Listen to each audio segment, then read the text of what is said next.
Hi, good morning. എനിക്കൊരു കാര്യം പറയാനുണ്ട് കേട്ടോ.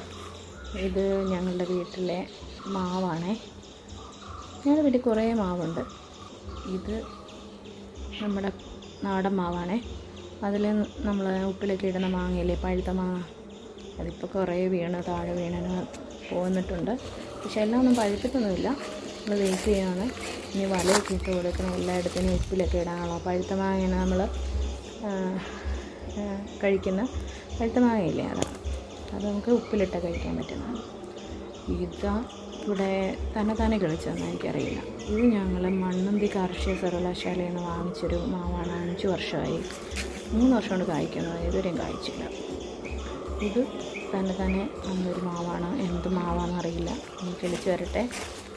ഇനിയും മറ്റൊരു പ്രധാനപ്പെട്ട മാവുണ്ട്. കഴിഞ്ഞ വർഷം കുറേ മാങ്ങ ഞങ്ങൾക്ക് തന്നതാണ്.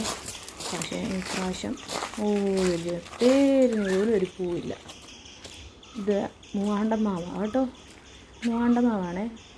അത്യാവശ്യം വലുപ്പമുള്ളൊരു മാങ്ങ. കഴിഞ്ഞ പ്രാവശ്യം നിറച്ച് മാങ്ങയായിരുന്നു. ഇപ്രാവശ്യം ഒറ്റ ഒരു പൂ പോലുമില്ല, പൊടി പോലുമില്ല കണ്ടുപിടിക്കാൻ. എന്ത് ചെയ്യാനാ, കൊതിയായാലും കഴിക്കാൻ ഇപ്രാവശ്യം മാങ്ങയില്ല. എന്താണ് കാരണം എന്നറിയില്ല. ഈ മൂവാണ്ടൻ മാവ് എന്ന് പറയുന്നത് 3 വർഷം കൂടുമ്പോൾ കായ്ക്കുന്നതാണോ അതോ 3-ാം വർഷം കായ്ക്കുന്നതാണോ എനിക്കറിയില്ല. ഇത് ഞങ്ങളുടെ തൊട്ടപ്പുറത്തെ കനാലാണ് കേട്ടോ. ഇവിടെ നിന്ന് ഞങ്ങൾ വെള്ളമൊക്കെ എടുക്കുന്നത്. ഇതാണ് നമ്മുടെ മാവ്. ബാക്കിയൊക്കെ